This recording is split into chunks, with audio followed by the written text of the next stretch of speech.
શરમાવાનું નહીં, ભગવાનનું નામ લેવામાં શરમાવાનું. ભગવાનનું નામ મેડિકલ સાયન્સ કે છે. હાર્વર્ડ યુનિવર્સિટી અને ડોક્ટર હર્બર્ટ રોબિન્સન એને કીધું રિલેક્સેશન રિસ્પોન્સ.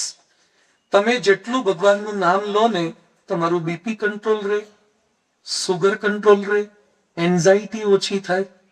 એટલે પેલા લોકો ધ્યાન શિબિરમાં બધે શું કરે છે? રટણ કરવા, કામ કરે, તમને શાંત કરે. તો ભગવાનનું નામ લેવાનું, આંખો બંધ કરીને બેસી જવાનું. હું ને મારો ઠાકર, ઠાકર બેઠા પારણી, હું દોરી તાણું, જગત આખું કાણું. ભગવાનનું નામ લો શાંતિથી. કદાચ તમારા પ્રોબ્લેમ સોલ્વ નહીં થાય બધા, પણ તમે અંદરથી મજબૂત થઈ જશો. અંદરથી મજબૂત થઈ જાઓ. તમારી પત્નીએ કયું ના કર્યું, હવે સમજી રાખો કે અમુક કયું કરવાની જ નથી, નહીં જ કરે, નહીં સુધરેંગે હમ. એટલે તમારે શાંતિથી માળા લઈને બેસી જવા, ભજન કરવા, ભગવાનનું નામ લેવા, તો અંદરથી સ્થિરતા મળે. દુઃખોમાં તમને દુઃખ થયું હોય, પેલા આપણે ગામડામાં કાંટો કાઢતા પગમાંથી. એ કાંટો કાઢે તારે ગોળ ખવડાવે અથવા આંબલી પાના ગળાવડાવે. કે લીમડાનું પાન ગળતો કે આપણે નાના હોઈએ આપણને ખબર ના પડે, લીમડાના પાના ગળવા જઈએ ત્યાં ગોદો માર દે. એટલે મન આપણું બીજે ડાયવર્ટ કરવાનું. તો મંત્ર શું કરે છે? મંત્ર ભગવાનમાં જોડી દે છે, આપણને ભગવાનમાં જોડી દે. રામ રામ બોલો, કૃષ્ણ કૃષ્ણ બોલો, જય જગદીશ હરે મંત્ર છે, ભગવાનના નામો છે. સ્વામિનારાયણ મંત્ર છે. અને આ મંત્રની વિશેષતા એ છે કે સ્વામિનારાયણ ભગવાને પોતે આપેલું છે, પોતે આપ્યો છે. સ્વામી અને નારાયણ, અક્ષર અને પુરુષોત્તમ, આ મંત્ર આપ્યો છે. એનું નામ લો, અંત સમયે ખાલી યાદ આવે ને, અંત સમયે તોય તરી જવાય, પણ અંત સમયે છેલ્લે યાદ આવે જ નહીં. પહેલેથી પ્રેક્ટિસ પાડવી પડે. છેલ્લે 80 વર્ષે સ્વિમિંગ શીખવા જજો, કેટલું અઘરું પડે, હાથ પગે હરખા હલતા ના હોય. એમ પહેલેથી ભજનની ટેવ ના પડી હોય, ના થાય. એક બાબા હતા આ બાજુના જ ઉપલેટા બાજુના, અહીંયા જ રહેતા હતા, મોટી ઉંમરે. ગામડામાં રહેતા હોય. બાબા પટેલ હતા, કણબી ખેડૂત. તો એમાં બાબા મરવા પડ્યા હતા, આતા મરવા પડે. તે બોલું બોલ પાછું બોલવા જઈને બંધ થઈ જાય. તે 3 છોકરા હતા. તે 3 છોકરા કે હારું બાપુજી કઈક બોલવા જાય છે ને બંધ થઈ જાય છે, અને હારું બેંકમાં કઈક દાટ્યું હશે, મૂક્યું હશે લોકર બોકરમાં, ખેતરમાં કઈક હંતાડ્યું હશે. જો કહેવાનું રહી જશે તો આપણે ઠંઠન ગોપાલ કરવું પડશે. તે ડોક્ટરને લઈ આવ્યા, મોટા ડોક્ટરને, કે સાહેબ ઇન્જેક્શન એવું આવે કે છેલ્લે આમ કઈક બોલીને જાય. હા કે આવે, એક ઇન્જેક્શન આપી દઈએ, 25,000 નું થાય. કેટલું? હા કે 25,000 થાય. છોકરાઓ કે આપી દો ને, કે રકમ મોટી મળશે. તે છોકરાઓએ ઇન્જેક્શન ડોક્ટર પાસે ફટકારાય. તો બાબા પાસે આમ સ્વસ્થ થઈ ગયા. તો 3 છોકરા બેઠા ઉભા હતા બાજુમાં, કે હમણાં બાપુજી બોલશે. તે બાપુજી કે જયેશ ક્યાં? તો કે આવ્યો બાપુજી. જયેશ ભાઈ ને કે મને કઈક કહેશે. કે વિનુ કયો? બાપુજી આવ્યો. એટલે ભણજી કયો? આવ્યો. એટલે 3 અહીંયા ઉભા છો તો પેલો ડોબુ સાવરની ચાવી જાય છે. એટલું બોલી બાબા ગુજરી ગયા. હાવરની 25,000 માં પડી. આ પહેલેથી ભજન ના કર્યું એટલે છેલ્લે થાય જ નહીં. ઘણા કેમ કે ગયડા થઈને પછી ભજન કરશું. કયા ગયડા કરે છે? રાજકોટના કેટલા ગયડા કરે છે? પત્તા ટીચે છે, ગામ આખા જોયા કરે, કશું ભજન કરતા નથી. થોડા ઘણા હશે, બાકી બધા નથી કરતા. એટલે અત્યારથી ટેવ પડવાની. ઘરમાંથી બહાર નીકળો, સ્વામિનારાયણ. અંદર આવો, સ્વામિનારાયણ. ફોન ઉપાડો, હેલો બેલો પછી બોલો જય સ્વામિનારાયણ. ભગવાનનું નામ ના બોલાય? જે ભગવાનને માનતા હોય ભગવાનનું નામ તો બોલો. સ્કૂલમાં હાજરી પુરાવો ને, પ્રીમિયરમાં કેવું જ મારે સાહેબ નથી આવ્યા આજે. આ કોલેજમાં કાલરિયા સાહેબ બેઠા છે.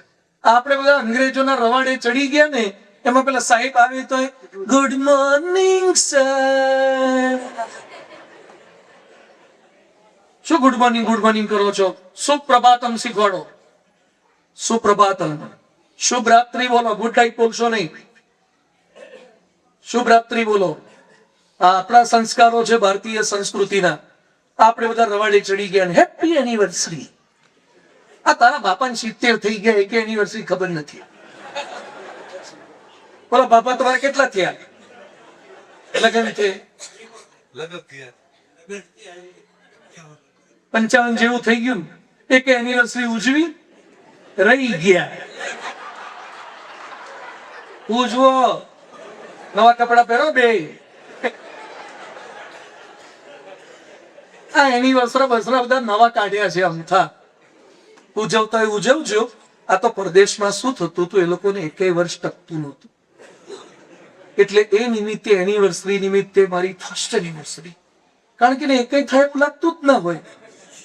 અને આપણા વાળા પાછા આવે કે આજે મારી ફર્સ્ટ એનિવર્સરી, ફર્સ્ટ સુધી આવીશ નહીં તો 25 સુધી આપું જ ના.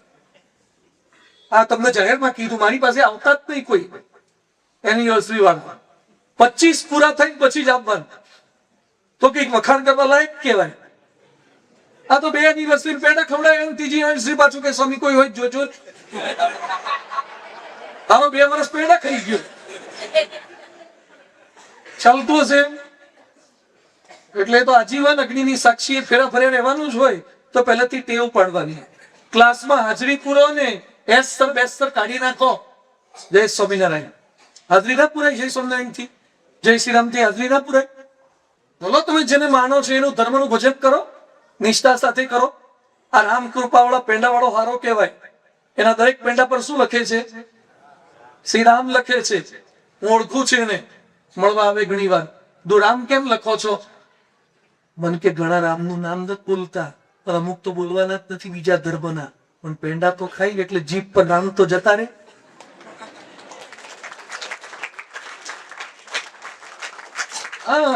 આ બિલ્ડિંગોના નામ પાછા એટલાન્ટિસ, જાજા એટલાન્ટિસ વાળી. આ ધર્મેશભાઈ નથી આવ્યા ને બાલોડિયા, એનો વારો છે. હવે બીજું નામ પાડ્યું હતું. મોડર્ન નામ કશું પાડવાનું જ નહીં, હિન્દુ સંસ્કૃતિના નામ પાડો. એટલા નામ છે આપણી પાસે. બિલીપત્ર બધા સરસ. રુદ્રાંશ, શિવાંશ, વેદાંત, કેવા સરસ નામ છે. આવા નામ પાડો. મોડર્ન નામ શું અભરખા ચડી ગયા છે બધા. એમ અહીંયા હાજરી પુરાવતી વખતે પણ જય સ્વામિનારાયણ બોલી શકાય, મંત્ર બોલાય. જમતી વખતે ભગવાનને યાદ કરો, મંત્ર બોલો. શરમ આવે. આ હરે રામ હરે કૃષ્ણ વાળા નીકળે છે, ઇસ્કોન વાળા શરમાય છે રોડ પર. હરે રામ માં હરે કૃષ્ણ. આઈઆઈટી વાળા હોય છે અમુક, તો આઈટીઆઈ વાળા નહીં, તોય બોલે છે. ટ્રેનમાં બેઠા બેઠા માળા ફેરવવાની, પ્લેનમાં માળા ફેરવવાની. અમે તો પ્લેનમાં માળા કાઢીએ છીએ. તારી બાજુમાં એક છોકરો તો મને કે પ્લેનમાં માળા કાઢો તો કેવું લાગે? બાપુજી પ્લેન છે, આપણે ટિકિટ લઈને બેઠા છીએ. બોલો આવડા બધા એ કે આટલા બધા બેઠા એમાં કેવું લાગે? જો આટલા બધા બેઠા હોય એમાં સબવે લે થાય. આ રોડ પર પાણીપુરીઓ ખાય છે, બધા મોઢા પોળા કરીને. આ રોડ પર હું ઘણી વાર જોઉં બધા પાણીપુરીઓ ખાતા હોય ને, એક હાથે દાખલું છે, હજી બનાવ. તમને રોડ પર આવા મોઢા મોળા કરતા શરમ નથી આવતી? તો ભગવાન માટે મોઢું પોળું કરતા શું શરમ આવે છે? ભગવાન માટે મોઢા પોળા કરો, નામ લો, તાળી પાડો. આમ સચિન જીતે, વિરાટ કોહલી રન કરે તો આમ તાળીઓ પાડે, અને ભગવાનની તાળી પાડે. અત્યારે કોઈ ધૂન ગાતું હોય, ભજન ગાતું હોય તો તાળી જ ના પાડે, બધા આમ કરી બેઠા હોય, જાણે બેસણા ઉઠાવણા આવ્યા હોય. હવે બીજો છેલ્લો લાભ કહી દઉં. આ તાળી પાડો ને, આ હાથ, આ બધા જ શરીરના પોઈન્ટ માત્ર ક્યાં રહેલા છે? હાથમાં. આખા શરીરના તમામ દુખાવાના પોઈન્ટ અહીંયા રહેલા છે. તમામ એક્યુપ્રેશર વાળાને પૂછજો. કાનમાં રહેલા છે, હથેળીમાં, પગના તળિયામાં રહેલા છે. મને રામચરિત માનસ મંદિર છે ને પેલું મોરબી રોડ ઉપર, ત્યાં અખંડ ભજન ચાલે છે. જામનગરમાં કેટલા વર્ષોથી 24 કલાક રામધૂન ચાલે છે. વર્લ્ડ રેકોર્ડમાં આવી ગયું. હા, અખંડ. મને આને કીધું કે તમારે કોઈ પણ પ્રોબ્લેમ હોય ને, રોજ અડધો કલાક જોરથી તાળી પાડી, જોરથી આમ કરો. લોહી તમારું એવું થઈ જાય ને, બ્લડ સર્ક્યુલેશન ફૂલ ચાલુ થઈ જાય. તાળી પાડીને રોજ ભજન કરો, ભગવાનનું નામ લો, સ્મરણ કરો. મહારાજને પ્રાર્થના કરીએ કે આપણે સુખમાં કે દુઃખમાં, સવારે કે સાંજે એકલા કે બેકલા ગમે ત્યારે નવરા પડો એટલે સ્મરણ કરવાનું, ટાઈમ કાઢી સ્મરણ કરવાનું. એવું ભગવાનનું નામ રટણ આપણે કરી શકીએ એ ભગવાનના ચરણોમાં પ્રાર્થના. શ્રી સ્વામિનારાયણ ભગવાનની